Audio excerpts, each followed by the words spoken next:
ابتدائے آفرینش، ارتقائی نظریات، سائنس اور قرآن کا موازنہ اور ڈھیر سارے نظریات کا خلاصہ۔ آج کی ڈاکومنٹری ان تحقیقات اور تدقیقات کے خلاصے پر مبنی ہے جو تخلیق ارض و سما سے لے کر تخلیق آدم علیہ السلام تک کے دور کا جائزہ لیتی ہے۔ السلام علیکم ورحمۃ اللہ وبرکاتہ۔ ناظرین محترم، اللہ سبحانہ و تعالیٰ کی طرف سے آپ سب پر رحمتیں اور برکتیں نازل ہوں۔ ویڈیو میں آگے بڑھنے سے قبل ہمارا التماس قبول فرمائیں کہ ہمارا چینل سبسکرائب کریں اور بیل آئیکن پریس کریں تاکہ ہماری دوسری ویڈیوز تک آپ کو رسائی حاصل ہو۔ ویڈیو پسند آئے تو لائک بھی کریں۔ آپ سب کا بے حد شکریہ۔ ناظرین واجب القدر، آج کا موضوع اپنی نوعیت کے اعتبار سے جتنا انوکھا ہے اتنا حساس بھی ہے۔ یقیناً ہر کسی کے ذہن میں یہ سوال اٹھتا ہے کہ آدم علیہ السلام سے پہلے یہ کائنات کسی کا مسکن تھا؟ اس زمین میں کوئی رہتا بھی تھا یا یہ غیر آباد تھی؟ ان سوالات پر بحث کرنے کے لیے سب سے پہلے ہم ارتقائی نظریات کا حوالہ دیتے ہیں۔ قبل آدمیت نظریات کی ابتدا کی تاریخ کا پہلا حوالہ ہمیں سال 170 عیسوی کا ملتا ہے۔ یہ دراصل ایک عیسائی محقق تھیوفیلس اور ایک مصری عالم کی گفتگو ہے جنہوں نے دنیا کو 1,53,075 برس قدیم قرار دیا تھا۔ پھر رومی حکمران جولین نے یہ قبول کر لیا کہ آدم ایک نہیں بلکہ کئی تھے، جس کے لیے اس نے کو ایڈمزم اور ملٹی ایڈمزم کے تصورات تراشے۔ سائنسی ارتقائی تصورات اس نظریے کے خلاف ہیں، مگر یہ بات بھی ثابت ہے کہ یہ نظریات ٹھوس شواہد اور مضبوط دلائل سے خالی ہیں۔ یہ فقط کسی فرد واحد کا نظریہ ہو سکتا ہے جس کے غلط ہونے کے ہزاروں وجوہ ہو سکتے ہیں۔ مشہور سائنسدان Daniel Harlow, Dennis Lamoureux, Carl Gibson, Alistair McGrath اور رچرڈ مڈلٹن نے اپنے اپنے ادوار میں آدم و حوا کو غیر حقیقی اور دقیانوسی کردار قرار دیے۔ یہ محقق دنیا کو 5 سے 10,000 سال قدیم قرار دیتے ہیں۔ ہوئیروز ماہر تخلیقیات کے نزدیک حیاتیاتی ارتقاء ناقابل یقین چیز ہے، جبکہ جغرافیائی ارتقاء پر یقین کیا جا سکتا ہے، یعنی دنیا آدم علیہ السلام سے بھی زیادہ قدیم ہے۔ یہ غیر آباد تھی اور ہزاروں سال غیر آباد رہی۔ لیکن جہاں تک غیر انسانی دوسری قسم کی مخلوق کی بات ہے تو ہوئیروز کہتا ہے کہ ایسا بالکل ہو سکتا ہے، کیونکہ زمین سے ایسے مواد ملے ہیں جس کی عمر ہزاروں سال سے زیادہ، یعنی قبل آدم دور کی ہے۔ ارتقائی نظریات میں 5 قسم کے نظریات زیادہ مشہور ہیں۔ پہلی قسم کے نظریے کے مطابق دنیا مستقل نہیں اور نہ ہی نئی تخلیق شدہ ہے، بلکہ مستقل طور پر ترمیم پذیر ہے۔ دوسری قسم کے نظریے کے مطابق اجسام کا ہر گروہ اپنے جد سے آتا ہے اور تمام قسم کے حیاتیاتی گروہ کو واپس ایک ہی جسم کے طور پر جانا پڑتا ہے۔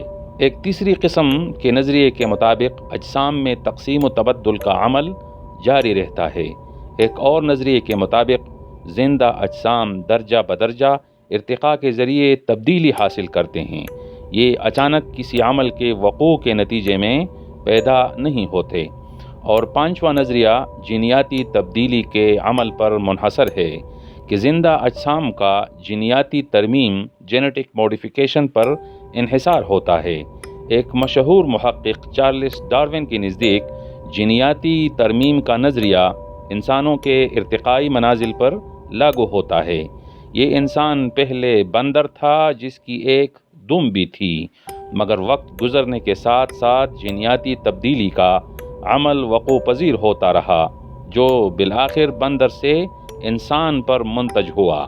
قبل آدمیت کے غیر سائنسی ارتقائی نظریات اور بائبل کے آیات کے درمیان سائنسی تحقیق کھڑی نظر آتی ہے جو بائبل اور قرآنی نظریات کے اثبات میں مثبت کام کر جاتی ہیں۔ سائنسی تحقیق و اختراع آسمانی کتب کے ارتقائی تصورات کو نہ صرف ثابت کرتے ہیں بلکہ ڈارون اور دوسرے ارتقائی نظریات کی نفی بھی کرتے ہیں۔ کئی دوسری تحقیقات ایک اور قسم کی انفرادیت کی حامل بھی ہیں جسے تحقیق کا نام نہیں دیا جا سکتا۔ یہ وہ تصورات ہیں جو مذہب و ثقافت کے رنگ میں ڈھلے ہوئے ہیں۔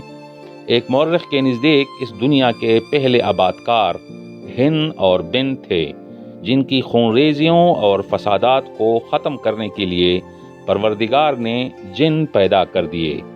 اہل فارس کا تصور تھا کہ خدا نے جن سے پہلے اتام اور ارام نامی مخلوق پیدا کیے تھے۔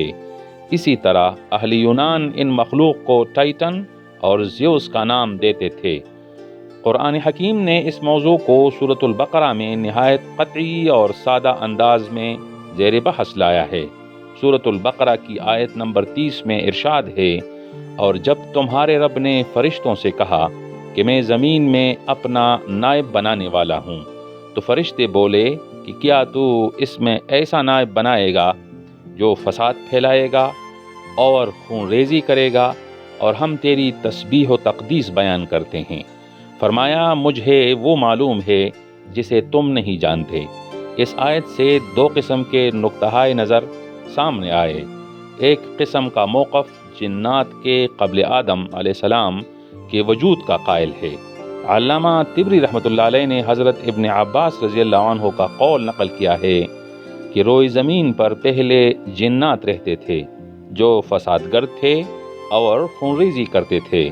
اسی طرح کی ایک اور روایت ربیع بن انس کی بھی ہے کہ اللہ سبحانہ و تعالیٰ نے ملائکہ کو بروز بدھ، جنات کو بروز جمعرات اور آدم علیہ السلام کو بروز جمعہ پیدا فرمایا۔ جب جنات نے زمین پر قتل و غارت گری پھیلائی تو اللہ سبحانہ و تعالیٰ نے ان کی سرکوبی کے لیے فرشتے نازل فرمائے۔ دوسرا نقطہ نظر قبل آدم کسی مخلوق کا قائل نہیں۔ عبد الرحمن بن زید کی روایت ہے کہ آدم علیہ السلام کی تخلیق سے قبل زمین پر کوئی دوسری مخلوق موجود نہیں تھی۔ خلاصہ کلام یہ ہے کہ ڈارون نظریات، دوسرے مفکرین کے نظریات اور پھر اہل فارس و یونان کے تصورات کا مطالعہ کرنے کے بعد اگر ان کا علمی اور تحقیقی جائزہ لیا جائے تو یہ بات ثابت ہوتی ہے کہ یہ نظریات تحقیق کے بغیر وجود پذیر ہوئیں۔ یہ صرف ایک موہوم تصور تھا، اس کے سوا کچھ بھی نہیں تھا۔ ان نظریات کا کوئی سائنسی پس منظر بھی نہیں تھا۔ قرآنی اور بائبل نظریات اگرچہ سائنسی تحقیق سے خالی تھے، مگر جدید دور کے سائنسی تحقیقات روز بروز نت نئے اختراعات لے کر انہی آسمانی کتابوں کے نظریات سے قریب تر ہوتی جا رہی ہیں اور ان نظریات کے اس بات کا اشارہ دے رہی ہیں۔ سورۃ البقرہ کی آیت نمبر 30 سے ظاہر بھی ہوتا ہے کہ روئے زمین پر آدم علیہ السلام سے قبل جنات کا بسیرا تھا اور فساد گری کرتے تھے۔ آیت میں فرشتوں کی شکایت اسی ظلم و بربریت کے حوالے سے ہے۔ مزید یہ کہ جنات کا سربراہ بھی پہلے سے موجود تھا جس نے آدم علیہ السلام کے آگے سجدے سے انکار کر دیا تھا، اور اللہ سبحانہ و تعالیٰ ہی کو تمام واقعات و حالات کا علم ہے۔ تو ناظرین، آج کی گفتگو کیسی رہی؟ کمنٹ سیکشن کو نظر انداز مت کریں اور اپنے آراء رقم کریں۔ انشاءاللہ اگلی ویڈیو میں پھر ملاقات ہوگی، تب تک کے لیے خدا حافظ۔